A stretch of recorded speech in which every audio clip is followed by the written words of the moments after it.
Hello. The story of Islamic architecture begins in Damascus. Yes, that Damascus.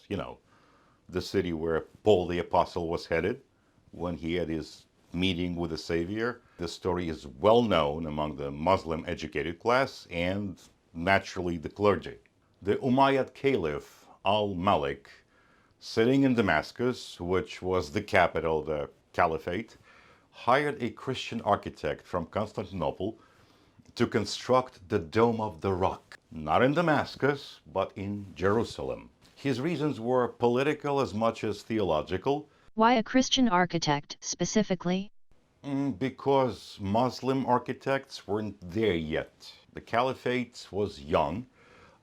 They hadn't had time to develop any architectural traditions of their own. Oh, okay. So, the mosque?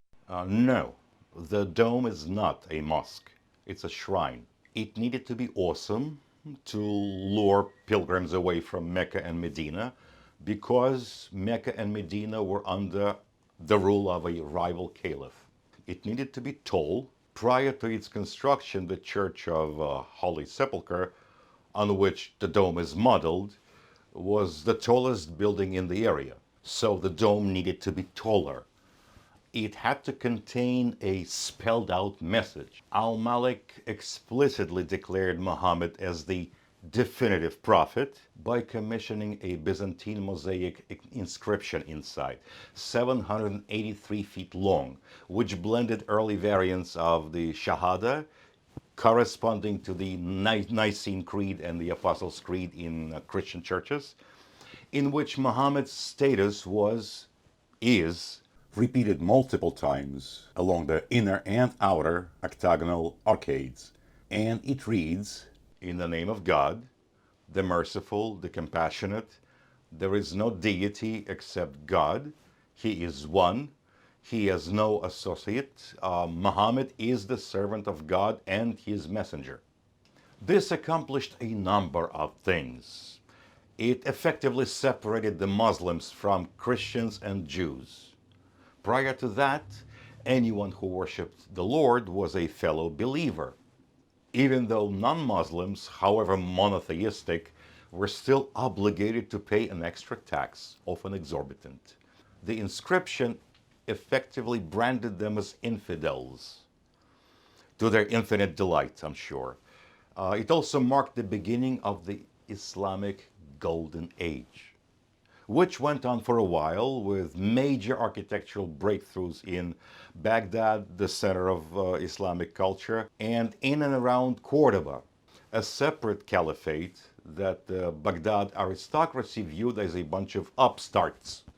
This golden age went on for about 4 centuries, following which the two waves of Mongol assault from China, the first by Genghis Khan himself. yes, and the second one by his grandson, those two completely leveled all of it, destroying most of the population and pretty much all of the architecture.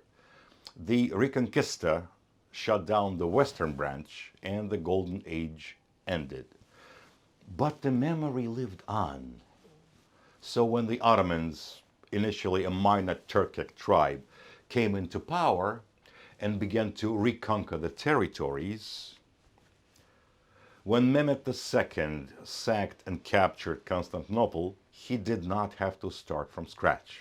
The Ottoman elite were fairly well educated, well versed in many fields. History and architecture were in fact their favorites. They were familiar with two of the three canons, Greco-Roman and Byzantine. Their rulers weren't just caliphs, sultans, or shahs. When Mehmed II declared himself Kaiser-i-Rum, which is to say Caesar of Rome, or in today's language Roman Emperor, nobody smiled. It was, under the circumstances, a reasonably legitimate claim. He was in charge of Constantinople, which was the capital of the Roman Empire, so yes, he was the emperor, both de facto and de jure. Moreover, as successors of all the previous Roman rulers, one of the Ottomans' goals was to reacquire all former Roman territories. something Justinian had in mind but had failed to do, to restore the Roman Empire to its former glory. And this looked promising for a while. By the time Suleiman the Magnificent assumed the throne, the Ottoman Empire counted among its territories Anatolia, Syria, the Balkans, Egypt, and a huge chunk of North Africa. And the Crimea was now a client state, populated by the descendants of Genghis Khan's imperial troops. Suleiman ruled the empire for 46 years. He was ambitious, apart from military conquests, apart from sticking it to Charles V, whom he refused to call emperor. To Suleiman, he was just the king of Spain, which was insulting, of course. Oh, you know, Charles V, he was the ruler of the Holy Roman Empire, also known as the Roman Empire of the German nation, etc., etc. The one to whom the famous quote is ascribed, perhaps erroneously, but I just love it. I speak Spanish to God, French to men, Italian to women, and German to my horse. So apart from all that, Suleiman's goal was to raise the empire's cultural level, believing shrewdly that once folks were trained to appreciate the finer things in life, beginning with aesthetics, in other words, if more people had good taste, everything else would suddenly start falling into place. The economy, law and order, science, engineering, relationships, everything. To that end, he promoted the arts, literature, poetry, theology, engineering, science, by compensating generously artists, authors, theologians, engineers. He was a fairly gifted poet himself, as well-paid historians assure me. But, and this is huge, like nearly all of his predecessors, he was obsessed with that one structure, 1,000 years old in his day, whose unmatched majesty kept him awake at night. The Hagia Sophia. The Hagia Sophia. Mehmed II had converted it into a mosque by covering the Christian mosaics with plaster and adding a minaret. Now, minarets, as we know them today, the refined version, are largely an Ottoman feature. During the golden age of Islam, a believer would simply, any believer would simply climb the tallest building in the area around the mosque to announce prayer time. So, climb to the rooftop, yes, to the rooftop. Now, the Ottomans, pragmatic as ever, decided this was embarrassing and added the minarets, copying Byzantine and Roman watchtowers at first. We'll get back to that later.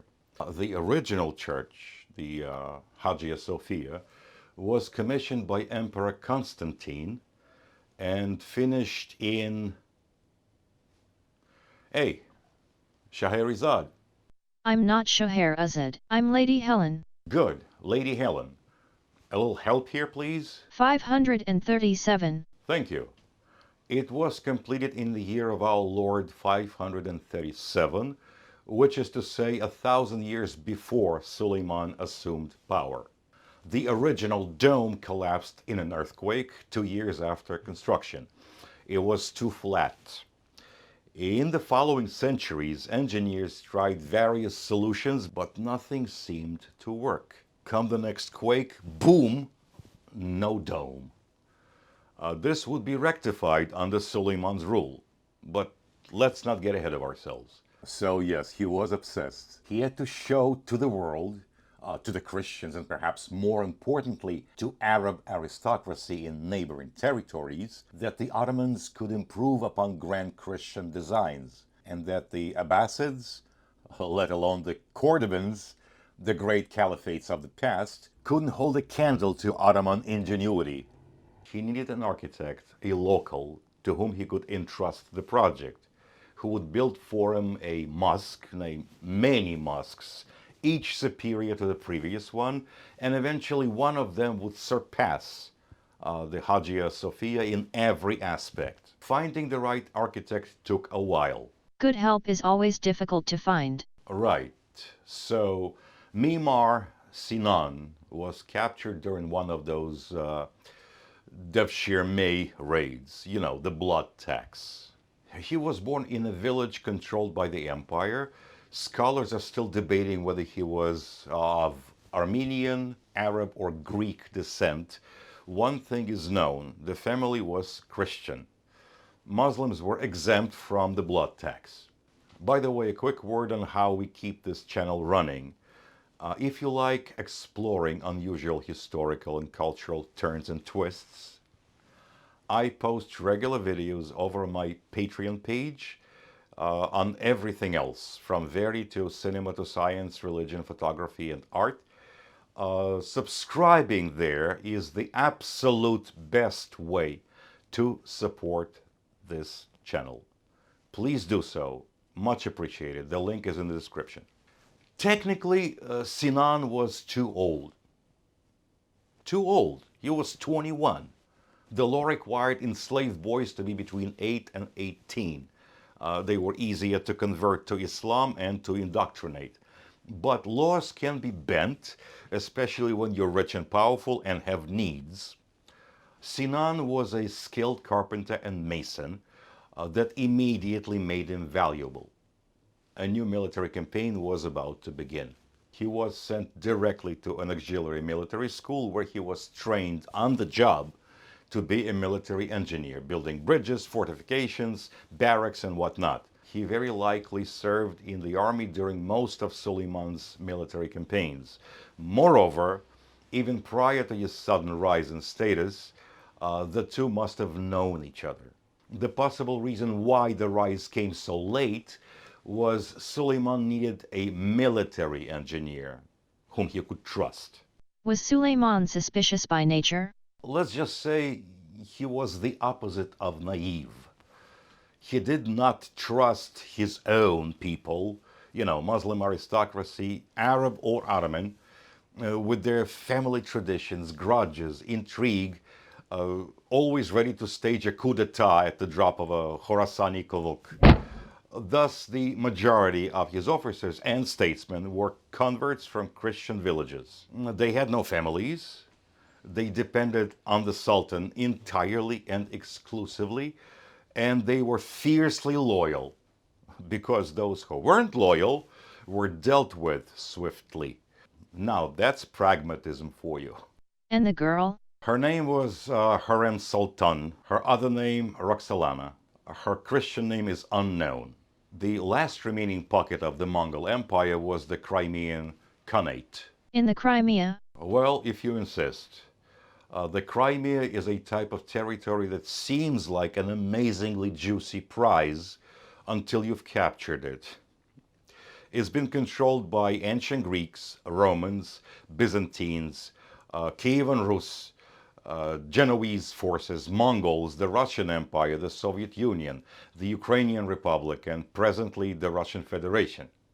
But it was an economic sinkhole when the Greeks colonized it, and it's an economic sinkhole now. It features a subtropical zone, a narrow band of land along the southern shore, which as a resort area would be perfect anywhere else on this planet. The Black Sea there is warm, the mountains picturesque. Indeed, the area was once built up in the days of the Russian Empire. There are aristocratic palaces, Baroque and neoclassical along the shore, and those are eye candy, really. Well, very little of the land is arable. That steppe is almost a desert. Nothing grows there. There's never been enough of anything to sustain any kind of population. The peninsula depends heavily on imports and always did. And it's far away from all major trade routes. so why all the fighting over it? Prestige, I guess. Historically speaking, nothing but. But the Ottomans? Two reasons. The Crimean Khanate furnished elite cavalry soldiers to the empire, used on the front lines in their military campaigns. And two, The primary business, the only lucrative type of enterprise that the Crimean Khans practiced, was venturing out to the mainland, raiding villages in what now is western Ukraine or eastern Poland, harvesting boys and girls, and selling them as slaves to the Islamic powers. And that's how the third principal character of the story ended up in Suleiman's harem, which I hasten to add was no ordinary harem with blackjack and concubines. Ha ha ha, explain. You'd be receiving an education. The process took up to 7 years. You'd become versed in Turkish, Persian, and Arabic, Ottoman poetry, history, astronomy, calligraphy, the Quran, Islamic theology, very possibly some music, and math. La la la. If you then bore the Sultan children, they'd be heirs to the throne. And as their mother, you'd have to bring them up and instruct them. If in any way, aspect, if you weren't up to the Sultan's standards, you'd be married off to a court officer or some other nobility representative. And if you, well, you know. If you were too stupid to learn anything, and no one claimed you for a wife in 9 years, you'd be given some sort of severance pay, freedom papers, and marriage could be arranged for you. And Roxelana? Roxelana was the daughter of a priest. She was 15 when she was captured. She seems to have been sufficiently quick-witted to graduate from the harem school with flying colors. And get a job at Google? Suleiman and she fell in love. Ah, that's nice. She bore him children. When she was 29, he freed her, married her, breaking an unwritten law, and they had more kids. How many? 6 in total. He trusted her absolutely. When he was away on a military campaign, and his absences could stretch to a year, year and a half, she ruled the empire in his name.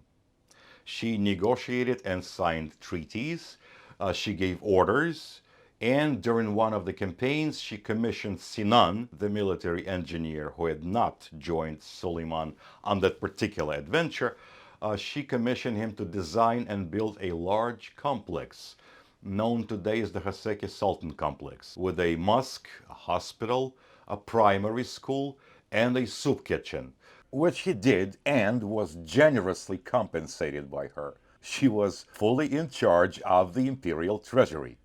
Suleiman came back, took a look, and was impressed. Following which, Sinan was appointed chief architect of the empire. From that point on, he had any kind of funds and a carte blanche to build anything. And just like his official patron, and with the approval of Roxelana, he was obsessed with surpassing the majesty and engineering of the Hagia Sophia. Which is why today we have, well, Suleiman's Mosque for one thing. No, it's not larger than the original, but it's a floating city. It sits on an artificial hilltop platform, anchored by deep stone foundations, flanked by 4 schools, a hospital, a medical college, a public bathhouse, and a soup kitchen. Inside, Sinan solved the acoustic problem by embedding 256 hollow ceramic resonance jars into the dome structure so the voice of a single preacher could carry effortlessly to every corner of the 6,000 person hall. By the way, as I mentioned earlier, the Hagia Sophia dome kept collapsing during each major earthquake. And then, under Suleiman's rule, it suddenly stopped. And it's still intact today, 5 centuries later. Why? Sinan. He analyzed the lateral thrust of the dome and built exterior stone buttresses, heavy retaining walls, and flying supports around the perimeter.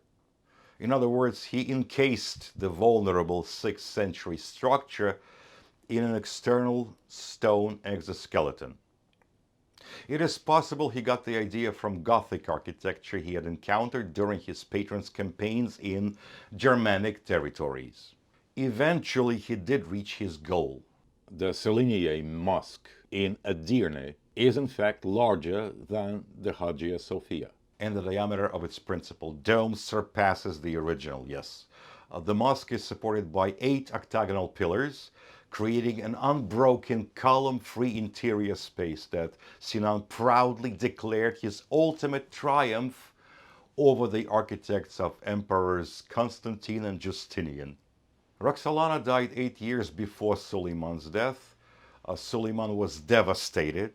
He commissioned Sinan to build a magnificent tomb in the courtyard of Suleiman's mosque.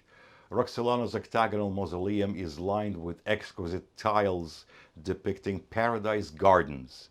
It's a sunlit sanctuary built right beside where Suleiman himself would eventually be laid to rest. In addition to that, today's minarets around mosques, those are Sinan's work by and large. He made them thin and somewhat graceful. All that said, Suleiman the Magnificent died in frustration, feeling that his accomplishments were incomplete. Why? I mean, he did all those things. Well, the Islamic Golden Age that preceded his reign, well, it remained the Golden Age, seemingly unattainable. Suleiman's attempt to revive it, to organize an Islamic Renaissance, yes, he raised cultural levels. Under his rule, a lot of fascinating stuff was built. And yes, there were poetry, art, music, sciences, etc. But it was all for the elite only. The rest of the population was not affected by it or affected negatively. Strict Islamic orthodoxy continued to rule. Outside of the elite circles, people were taught that luxury was unacceptable, that certain types of knowledge were unnecessary, and then scientific curiosity was gradually stifled by, let's say, institutional conservatism. And while Western Europe was awash in all kinds of printed matter, in the Ottoman Empire, printing presses were heavily restricted. Guild monopolies discouraged technological innovation. The celebrated Constantinople Observatory was demolished in 1580 after religious authorities deemed it an omen of misfortune. The aesthetic brilliance of Sinan's stone domes remained a crowning achievement of imperial power, but without broad institutional reform, the foundation beneath the grand architecture began to stall, which is just sad. And now we can move on to the predecessors, Baghdad and Cordoba, and the Islamic Golden Age. Stay tuned. Please like and please subscribe to my Patreon. This is very important. I'm Ricky Vernio coming to you from Brooklyn, New York, and I'll see you soon.